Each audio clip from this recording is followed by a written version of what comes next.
My name is Chloe, and I'm 32. For the last 4 years, I've been living a quiet life, running a small, curated bookstore called The Quiet Page. It's my sanctuary. It's a world of soft light, old paper, and the smell of fresh coffee. It's the exact opposite of the life I ran away from, a high-stakes, 90-hour-a-week career as a forensic accountant in New York City, a job where I hunted for multi-million-dollar deceptions hidden in plain sight.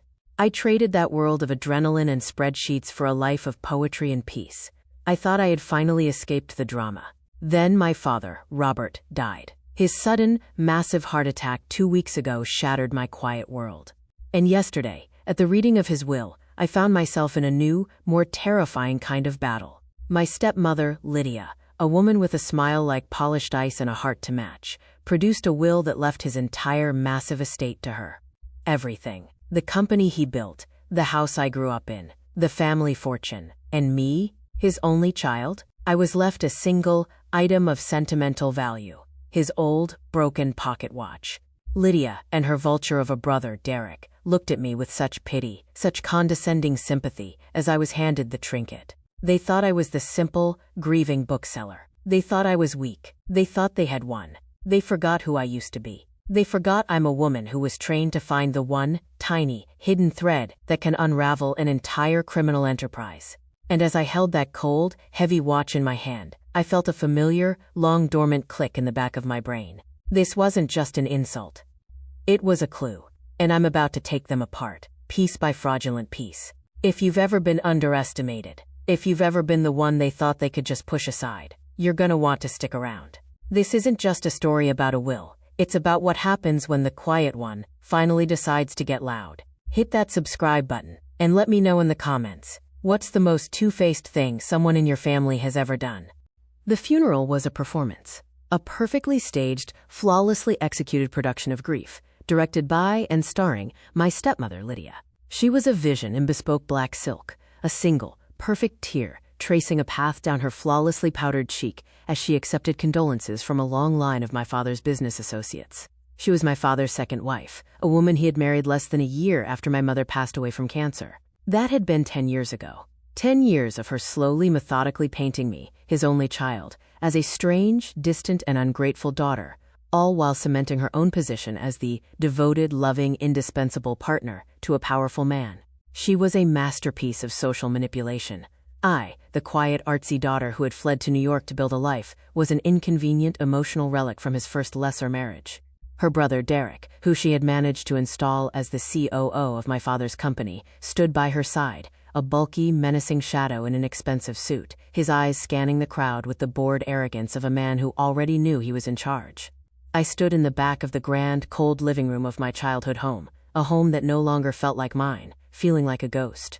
People I had known my whole life, my father's oldest friends, gave me brief, awkward hugs and pitying looks. "So sorry for your loss, Chloe," they'd murmur, before being immediately intercepted by Lydia, who would steer them away, her hand on their arm, her voice a low, tragic whisper. She was isolating me, even here. When Marcus, my father's original business partner, a man who was like an uncle to me before Lydia had him pushed out 5 years ago, tried to approach me, Derek physically stepped between us.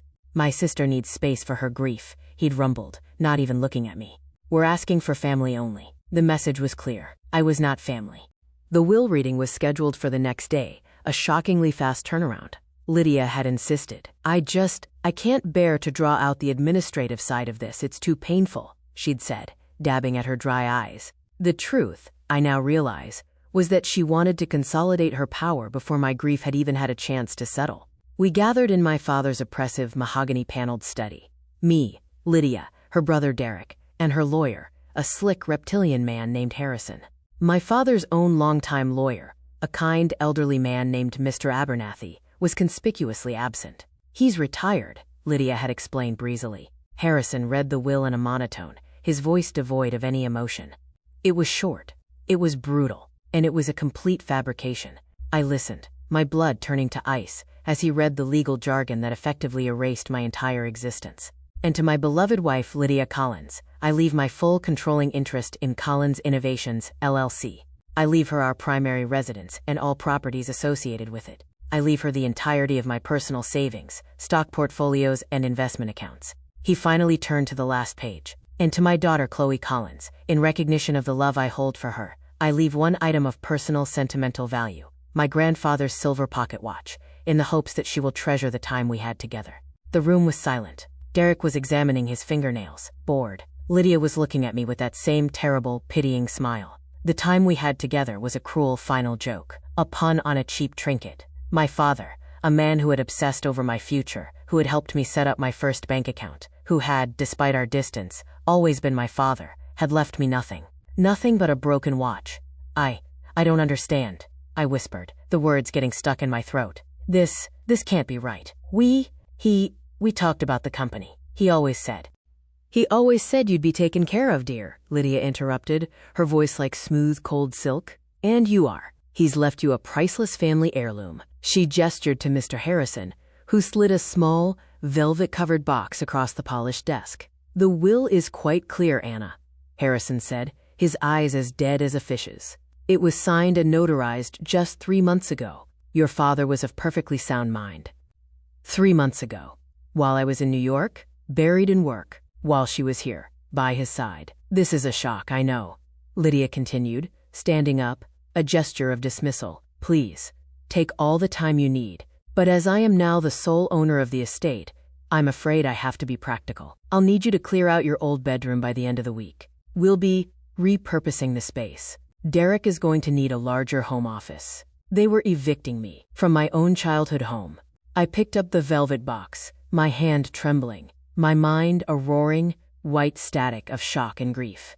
I looked at Lydia, at her brother, at their cold, triumphant faces. They thought they had won. They thought they had just swatted away the simple, artsy daughter. They had no idea what they had just done. They had just handed me the one, single, solitary key to their entire undoing.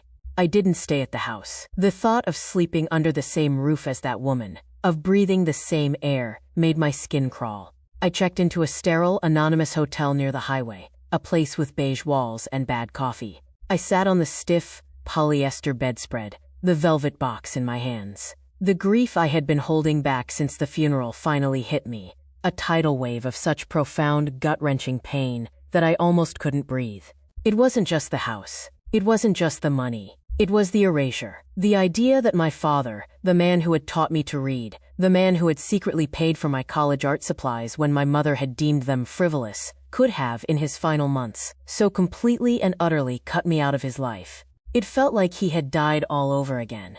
I cried for an hour, a raw, ugly, choking kind of grief. I cried for my dad. I cried for my mom, who had passed 10 years ago and would have never let this happen. And I cried for the stupid, naive little girl in me, who still, after all these years, just wanted her dad to be proud of her. When the tears finally subsided, I was left with a cold, hollow emptiness. And the box. I opened it. There it was, his grandfather's watch. It was a beautiful, heavy silver pocket watch, engraved with the Collins family crest. I remembered him checking it all the time, a habit he'd kept even in the age of smartphones. He'd wind it every night before bed. It was his one constant, tangible link to the past. But as I held it, something felt off. It was heavy, yes, but the weight felt wrong. Unbalanced. I turned it over in my hands. I was an archivist. My new, soft career as a rare book dealer wasn't just about selling pretty leather-bound volumes. It was about understanding objects, about paper quality, and binding, and hidden compartments. My father and I had shared a love for puzzles, for secret histories. When I was a kid, he'd bought me a hollowed-out book to hide my diary in. He'd taught me how to read the secret messages in the watermarks of old letters. He loved secrets. I ran my thumb along the milled edge of the watch. Most pocket watches have a single, simple hinge to open the front cover. This one had the normal hinge, but on the opposite side, almost completely invisible, was a second, tiny pin. A second hinge. Not for the front cover, but for the back. My heart started a low, heavy pounding. I pressed my fingernail against the pin, a tiny, hidden release mechanism. The back of the watch didn't just pop open. It swiveled, smoothly and silently, on a well-oiled hinge, revealing a shallow, hidden compartment, no bigger than a quarter. And inside, there wasn't a will. There was a tiny, tightly rolled scroll of paper, no bigger than my pinky nail, tied with a single strand of red thread. My hands were shaking so hard I could barely pull it out. I fumbled with the tiny thread, my breath held tight in my chest. I unrolled the paper. It was a single, tiny note, covered in my father's familiar, spiky handwriting. It wasn't a letter. It was a list of instructions. My dearest Chloe, if you are reading this, the harpy got me, and I wasn't fast enough. Trust no one, especially not Derek or Harrison. Harrison, the lawyer. Your mother's old things. The storage unit. Key is with Marcus. The files are Project Orion. He's bleeding the company. She's helping. My real will is with my real partner. Find Marcus. He'll know. Don't let them win. You're smarter than they are. You're your mother's daughter. I love you. Dad. The note dropped from my fingers. I stared at the wall, the words echoing in my head. The harpy got me. She's bleeding the company. They're all in on it. My real will is with my real partner. This wasn't an inheritance. It was an investigation. It was a case file. He hadn't disowned me. He hadn't forgotten me. He was dead, and he had been in the middle of a fight. He had been trying to protect his company, his legacy, and me, and he had been losing. The grief that had crippled me just moments before vanished, replaced by a pure, cold, clarifying rage that was so intense it was almost serene. I suddenly felt awake. I knew this feeling. I knew it from my old life. It was the feeling I got right before a trial, the adrenaline-fueled, hyper-focused calm that came when all the pieces of a case finally clicked into place and I could see the path to a conviction. Lydia thought she had given me a trinket. She thought she had dismissed me with a broken, sentimental piece of junk. But my father, the brilliant puzzle maker, had just passed me the torch. He had given me the one thing he knew I would be able to use, the first thread of evidence. I looked at the note again. Find Marcus. Marcus, my father's original business partner. The uncle who had been my dad's best friend since college. The man Lydia had systematically, brutally, and successfully pushed out of the company 5 years ago, framing him for a financial impropriety that had nearly ruined his reputation. He was the real partner. My phone was in my hand before I even consciously decided to pick it up. I hadn't spoken to Marcus in years, not since Lydia had declared him toxic and forbidden. I found his old number in my contacts, my thumb hovering over the call button. I was no longer Chloe, the grieving bookseller. I was Chloe Reed, former ADA, and I was about to reopen the biggest case of my life. Before I could call Marcus, I had to stop being the soft version of myself. I had to shed the skin of Chloe, the quiet bookseller, and resurrect the woman I had worked so hard to bury. Chloe Reed, the prosecutor, the hunter. My life in New York now seems like a fever dream. For 8 years, I was a senior prosecutor in the Manhattan DA's office, assigned to the Economic Crimes Bureau. My job wasn't just to put bad guys away. It was to follow the money, to unravel the intricate, deliberately confusing webs of fraud, embezzlement, and conspiracy spun by some of the most brilliant sociopathic minds in the city. I wasn't a people person. I was a paper person. I could live inside a spreadsheet for a week, fueled by stale coffee and righteous fury, until I found the one single misplaced decimal point, the one fake LLC, the one impossible wire transfer that would bring the whole house of cards crashing down. I was good at it. I was terrifyingly good at it. I saw patterns no one else did. I built cases that were so ironclad, so meticulously documented, that defense attorneys would just sigh and plead their clients out rather than face me in court. I loved the hunt. I loved the cold, clean logic of it. But the work was a furnace. It burned away everything else. My relationships, my hobbies, my sleep, myself. The constant exposure to the dark, greedy underbelly of human nature. It had calcified me. I became hard, cynical, and perpetually exhausted. The final case, a massive, complex investigation into a fraudulent charity that was stealing from its own donors, had almost broken me. We won. The CEO went to prison, but I was done. I woke up the day after the verdict, looked in the mirror, and didn't recognize the hollowed-out 30-year-old woman staring back at me, so I quit. I walked away from it all. I took the small inheritance I'd gotten from my mother and moved across the country to Portland, a city that smelled of rain and pine trees instead of exhaust and desperation. I opened the Quiet Page, my tiny curated bookstore. It was my penance, my sanctuary, a place where the only things I had to analyze were 19th century novels and the quarterly sales tax. I had spent the last 4 years, actively, deliberately, making myself soft. I'd learned to garden. I'd taken up watercolor. I'd forced myself to stop analyzing everyone and just exist. And Lydia had mistaken this hard-won peace for weakness. She had looked at the bookseller and forgotten the prosecutor. She, Derek, and Harrison had just executed a plan built on fraud, conspiracy, and, I was beginning to suspect, highly convenient timing. My father's sudden heart attack, just days before he was apparently planning to expose them? The DA in me didn't believe in coincidences. I stood up from the hotel bed, the fog of grief replaced by a sharp, icy focus.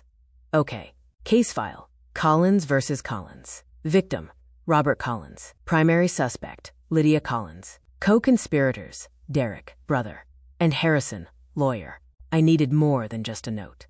I needed the evidence. The Orion files. The real will. And for that, I needed Marcus. I found his number and pressed call. It rang 3 times, and I was about to hang up, my nerve failing, when a deep, familiar voice answered. Hello?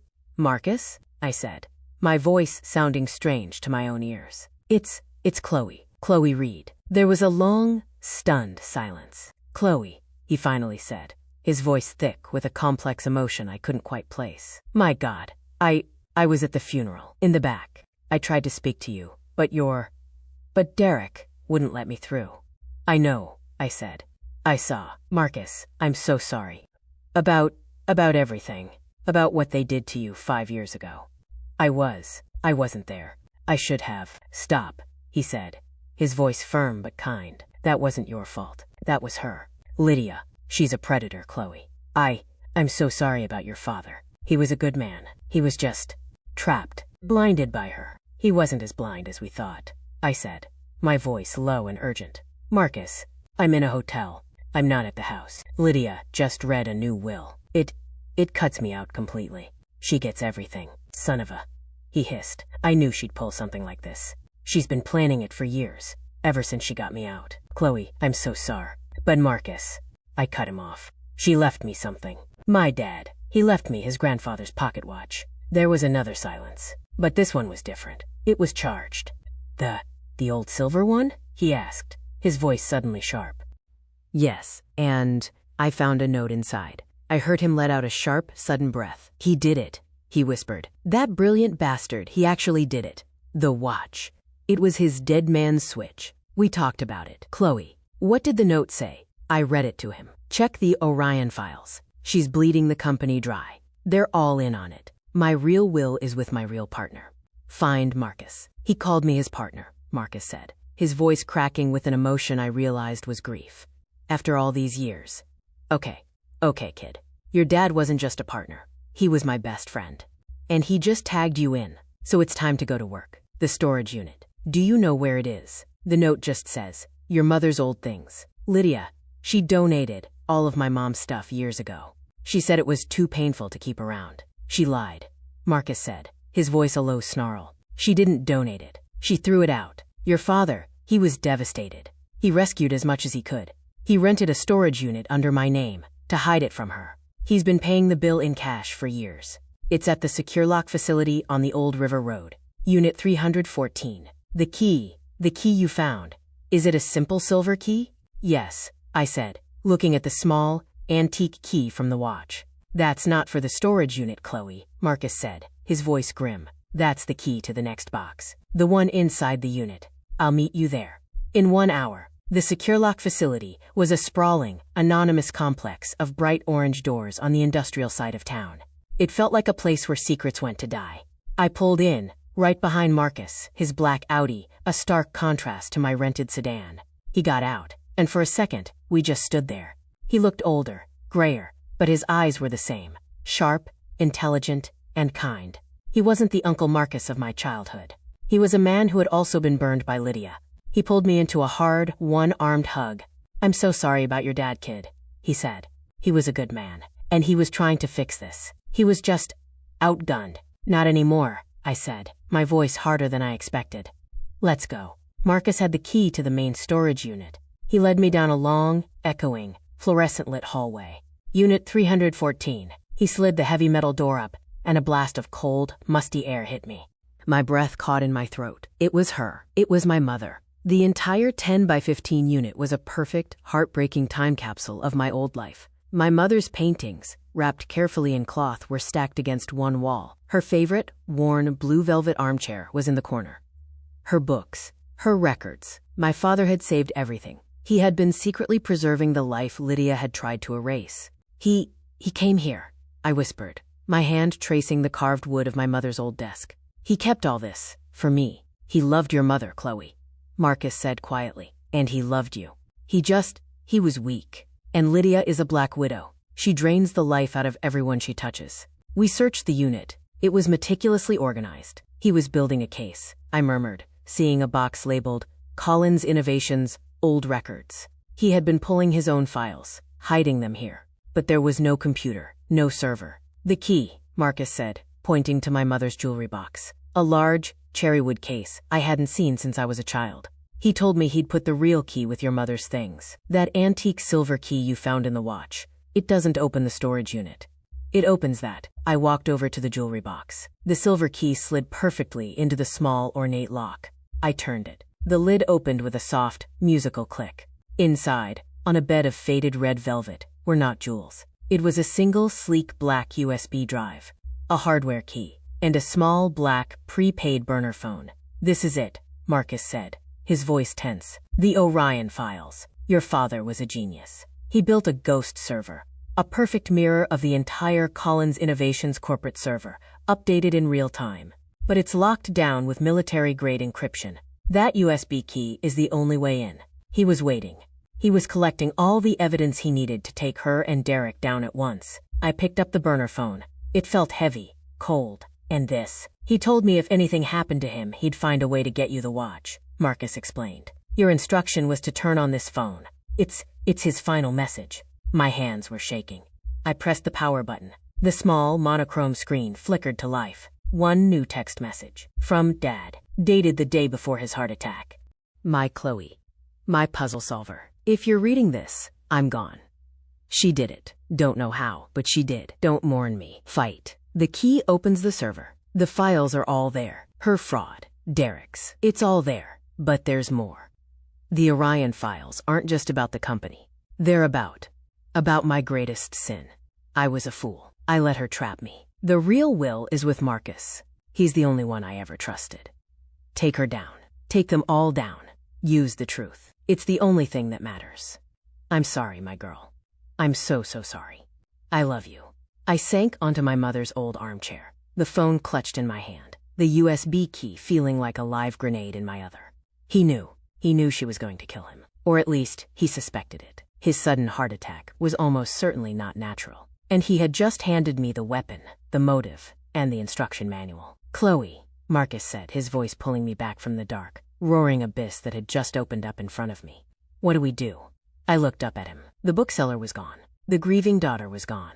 The prosecutor was back, and she had just been handed the case of her life. We do what he told us to do, I said, my voice cold, hard, and perfectly steady. We find the Orion files. We find the real will. And then, we burn them to the ground. We didn't go back to my hotel. We went to Marcus's office. A small, discreet financial advisory firm he'd started after being ousted from Collins Innovations.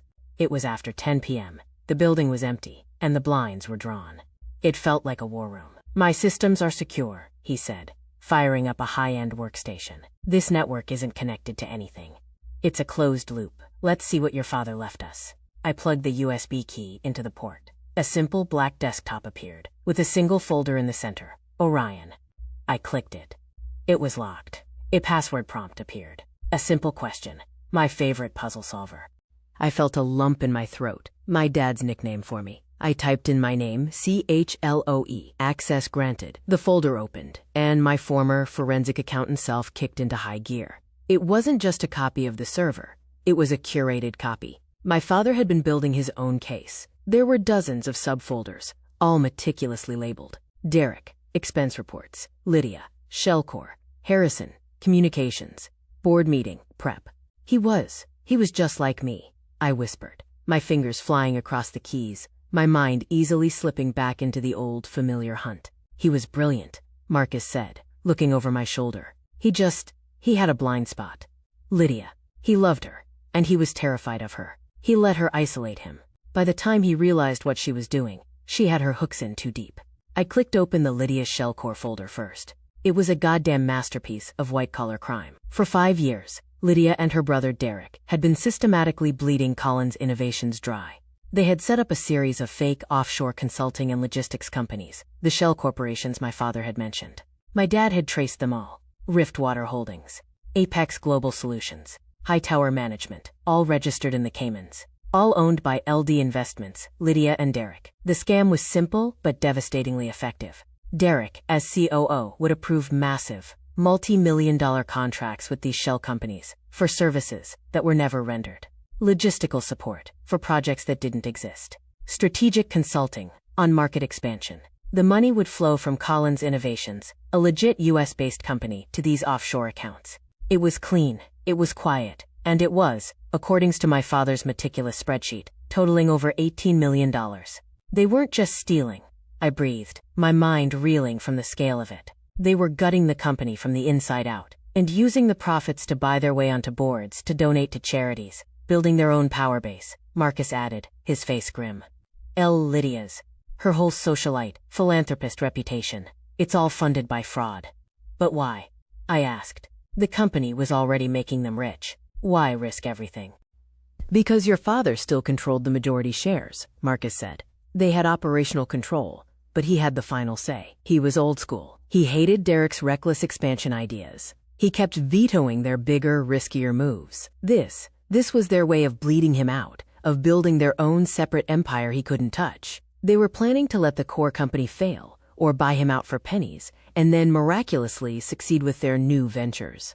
It was a long con, a 5-year corporate coup, and my father had found it all. But he hadn't just found the what, he'd found the how. He had found the wire transfers. He had found the forged signatures from Derek. He had even found emails between Lydia and Harrison, the lawyer, discussing how to, quote, legally structure the shell corporations to avoid tax implications. Harrison wasn't just her lawyer, he was an active co-conspirator. The puzzle was almost complete. My father had discovered this massive, ongoing fraud. He had gathered the evidence. He was planning to expose them all at the next board meeting.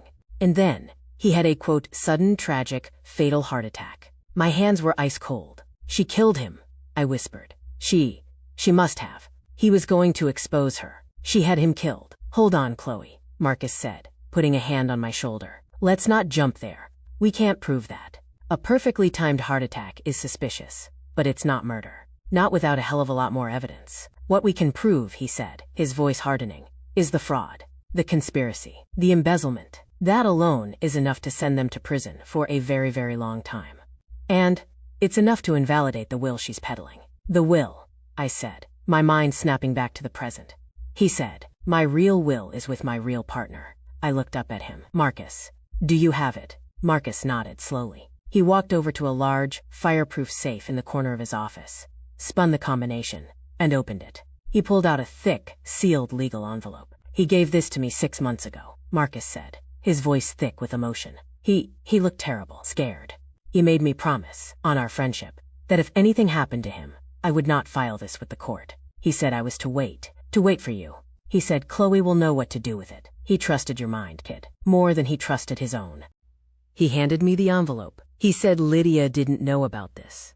His new will, the one Harrison read, was a fake, a decoy he'd been forced to sign. He told Lydia he was cutting you out as a sign of good faith, while she was helping him restructure. He was playing her game. But this is the real one. His true last will and testament, signed and notarized by his real lawyer, Mr. Abernathy, over a year ago. My hands were shaking as I broke the seal. This was it. This was the truth. I unfolded the heavy, legal paper. It was, just as my father's note had promised, simple, brutal, and crystal clear.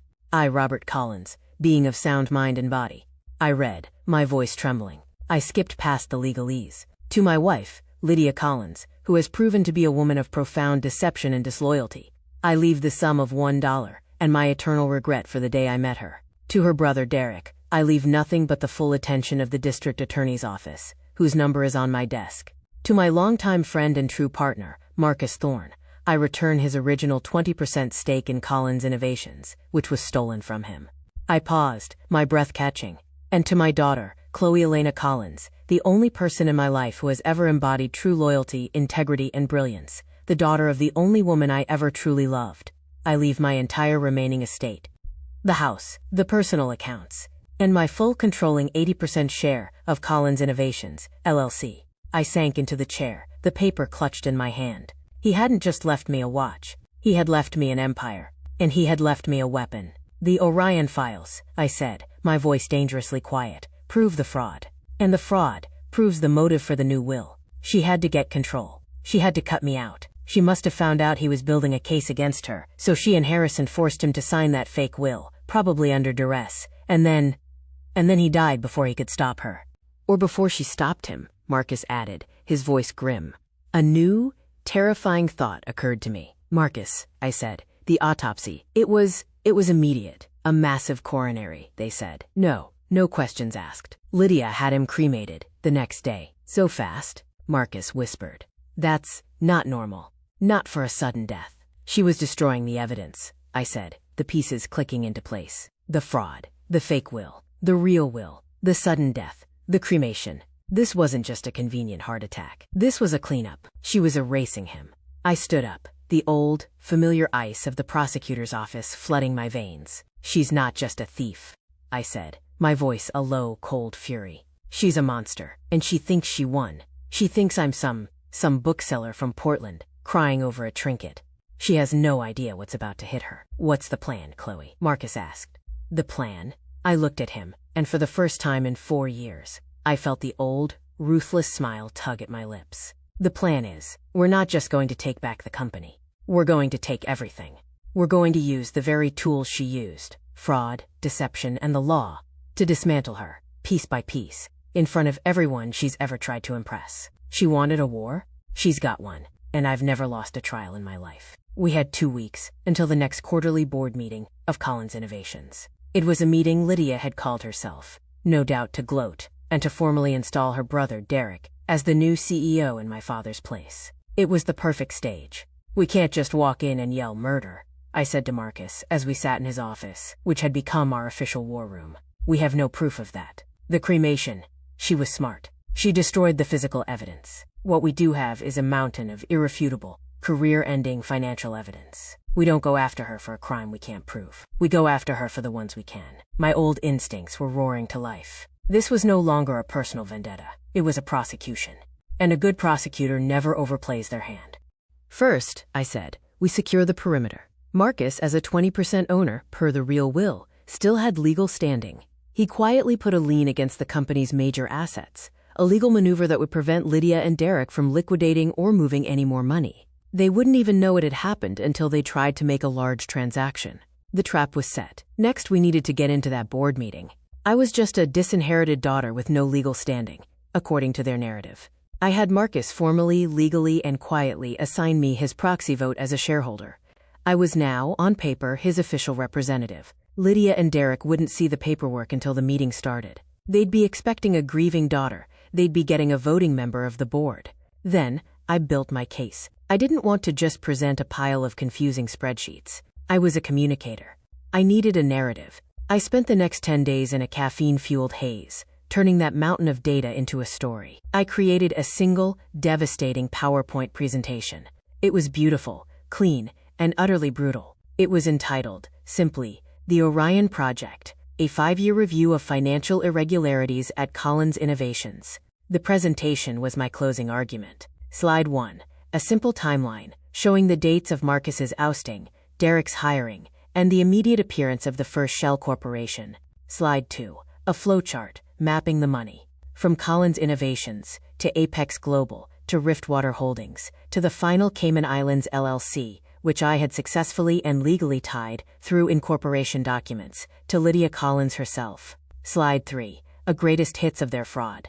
Side-by-side comparisons of Derek's forged invoices for services rendered, next to screenshots of the Shell Corp's bank account, showing 0 employees and no actual business activity. Slide 4, a summary of the total, $18.4 million. Slide 5, my father's last, desperate video message. Slide 6, a high-resolution, side-by-side scan of the fake will next to the real one. I didn't include the part about the cremation. I didn't include my suspicion of murder. That was for the board to infer. I was just presenting the facts. The facts were that Lydia and Derek had a multi-million-dollar motive to silence my father, and that my father, fearing for his life, had created this final, posthumous failsafe. The day before the meeting, I leaked a single, tantalizing piece of my evidence. I sent an anonymous, encrypted email to the one board member I knew was a stickler for the rules, a woman named Janet Price, who had always hated Lydia's high-handed spending. The email contained just one thing: the wire transfer statement showing the $1.2 million in consulting fees to the Shell Corp. I added a single line. This is just the tip of the iceberg. Ask Derek to explain Apex Global at the meeting tomorrow. I had baited the hook. The trap was set. The jury was about to be seated. The Collins Innovations boardroom was on the top floor, a glass-walled monstrosity overlooking the city. It was designed to project power. When I walked in with Marcus, the room went silent. Lydia, Derek, and Harrison, the crooked lawyer, were at the head of the table, looking smug. The other 5 board members, including Janet Price, looked tense and confused. Chloe? Marcus? Lydia said, her voice a perfect blend of surprise and condescending pity. I don't understand. This is a closed board meeting. Marcus, you have no standing here. And Chloe, dear, I know you're grieving, but this is highly inappropriate. I'm afraid he does have standing, Lydia, I said, my voice echoing slightly in the large room. I placed a file in front of each board member. This is a formal, notarized proxy, granting me, Chloe Reed, all of Mr. Marcus Thorne's voting rights as a 20% shareholder in this company. Lydia's face went white. Derek half rose from his chair. What is the meaning of this? You can't just... I can, Marcus said, his voice a low, steady rumble. My 20% stake was never legally dissolved, Derek. It was stolen, but we're not here to talk about that just yet. This is an outrage. Harrison, the lawyer, blustered. This meeting is about appointing a new CEO. Exactly, I said, walking to the head of the table and plugging my laptop into the massive presentation screen. And before we vote on a new CEO, who, I assume, you were planning to be, Derek? I believe the board is entitled to a full review of the Orion files. The name hit them like a physical blow. Lydia gripped the edge of the table, her knuckles white. Derek looked like he was going to be sick. What? Janet Price asked, her voice sharp. Is the Orion file? I'm so glad you asked, Janet, I said, clicking the first slide. It's a name my father, Robert Collins, gave to a private off-site server where he spent the last 5 years documenting the systematic, criminal embezzlement of this company, perpetrated by its COO and his beloved wife. For the next 45 minutes, I delivered the closing argument of my life. I didn't raise my voice. I didn't cry. I was cold, precise, and utterly relentless. I walked them through the timeline. I showed them the flowcharts. I showed them the fake invoices. I showed them the wire transfers to the Cayman account registered in Lydia's name. With every click, the air in the room grew colder, more toxic. The other board members looked horrified, their faces a mask of pale, furious disbelief. In total, I said, clicking to the summary slide, Lydia and Derek have successfully defrauded this company, your company, of $18,450,000. This wasn't business. It was a 5-year conspiracy. This is slander. Derek finally exploded, jumping to his feet. These are fabricated documents. You bitch. You did this, did I? I asked calmly. Did I fabricate this? I clicked again. My father's face filled the screen. His voice, weary and scared, filling the silent room. Chloe, if you're seeing this, it means I'm gone. She did it. I found it all. She's been bleeding us dry. I'm calling an emergency board meeting on Friday to expose her. The video ended. The room was absolutely, deathly silent. He recorded that 2 days before his sudden heart attack, I said quietly. The board meeting he was calling? It was scheduled for the day after he died. He was going to expose you. And you, I looked at Lydia, couldn't let that happen. That proves nothing, Lydia hissed, her eyes wild with panic. He was a sick man. He was delusional. Was he? I asked. Or was he terrified? Was he a man who, in his final days, realized his wife and her brother were criminals, and that his only heir was about to be cheated out of her entire legacy? I clicked to the final slide. The 2 wills, side by side. The fake one, leaving everything to her, and the real one, the one Marcus had in his briefcase, the one that left her $1. He didn't just leave me a case, Lydia, I said. He left me the company. The chaos that erupted was instantaneous. Janet Price was on her phone to the district attorney's office. Another board member was calling building security. Harrison, the lawyer, was already stuffing his papers into his briefcase, attempting to slink out of the room before anyone noticed. Oh, no, you don't, Marcus said, standing up and physically blocking the door. You're a co-conspirator, Mr. Harrison. You're not going anywhere. Lydia and Derek were frozen, 2 rats in a trap, their faces a mask of pure, unadulterated terror. The game was over. They knew it. The aftermath was swift and brutal, exactly as a good prosecution should be. The board, faced with my evidence, voted unanimously to remove Lydia and Derek from all positions, and to terminate their access immediately. Security escorted them from the building, their faces ashen, past a sea of their stunned former employees. The DA's office handed a, quote, pre-packaged, gift-wrapped case by an anonymous concerned shareholder, me, opened a criminal investigation. The Orion files, combined with my father's video testament, were so damning that both Lydia and Derek were indicted within a month. Faced with a mountain of evidence, they both took plea deals. They pled guilty to multiple counts of wire fraud, embezzlement, and conspiracy. Derek was sentenced to 7 years in federal prison. Lydia, thanks to a high-priced lawyer who argued she was emotionally manipulated by her brother, a narrative I found darkly hilarious, received 3 years. Her fall from grace was absolute. Her name was mud in the society circles she had tried so hard to conquer. Her assets were frozen and seized to pay back a fraction of what she had stolen. The fake will was, of course, invalidated. My father's real will was probated without issue. And I, Chloe Reed, the simple bookseller, found myself at 34, the majority owner and CEO of a multi-million-dollar corporation.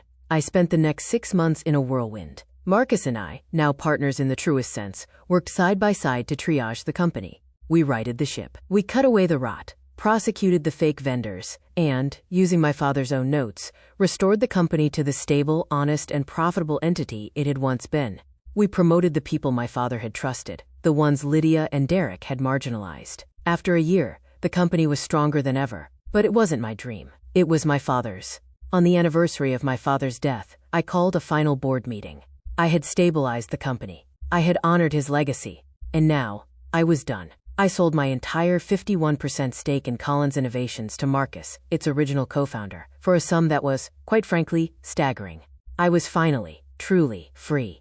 I went back to Portland. But I didn't just reopen the quiet page. I used the proceeds from the sale, my real inheritance, to buy the entire city block it was on. I spent a year, and a small fortune, renovating the historic building. I didn't just build a bookstore, I built a sanctuary. The Collins Library is what I call it. It's a 3-story independent bookstore, a community art gallery named for my mother, a coffee shop, and a free literacy center for children. It is, in every way, the home my mother and father would have loved. Lydia was released from prison a few months ago. She has nothing. No money, no house, no reputation. She tried to contact me. A single, rambling letter sent to the bookstore, full of self-pity and veiled requests for help. I didn't reply. I kept only 2 things from my old life. My father's silver pocket watch, which now sits on my desk, and the lesson he taught me. That the truth is always there, hidden in the details, waiting for someone with the patience to find it. They all thought I was the soft one, the artsy one, the one who had run away from the real world. They forgot that my entire life had been training. I wasn't just a bookseller. I was an archivist. And my specialty was digging up the family secrets they thought were buried for good. It's been 2 years since the boardroom showdown. 2 years since I cashed out, as Marcus fondly calls it, and left the corporate world behind for good. My life now is quiet, but it's a full, rich quiet. The Collins Library is the heart of the neighborhood. It's almost always full, not just with customers, but with people. Students doing homework, an elderly reading circle, a local artists co-op using the gallery space for free. It's a community, the one I'd been missing. My old life as a prosecutor feels like a story about someone else. But the skills I've found are transferable. I'm just as ruthless about negotiating contracts with book distributors as I was with defense attorneys. I'm just as meticulous about my store's finances as I was when hunting for a fraudster's offshore accounts. The hunter, as I'd come to call her, isn't gone. She's just retired. She's tending to her garden, so to speak. My relationship with Marcus is strong. He runs Collins Innovations, now back to its honorable roots. And he calls me once a week, not as a boss or a partner, but as the uncle he always was. He's the only real family I have left, and we both know it. And my other family, they exist, somewhere. After Lydia's first, desperate letter, she tried again, and again. The letters were a masterclass in manipulation, cycling through the greatest hits of her personality. Guilt. How can you sleep at night, knowing your mother is living in a tiny, awful apartment? Threats. You will regret this, Chloe. I still have friends, you know. And pathetic, groveling pleas. I'm so lost, Chloe. I need my daughter. I made a mistake.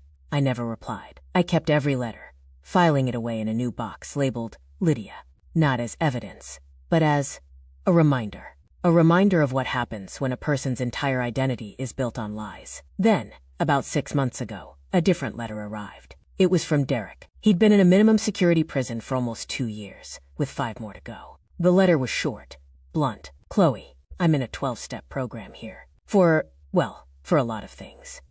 Greed, I guess. I just wanted to say, you were right.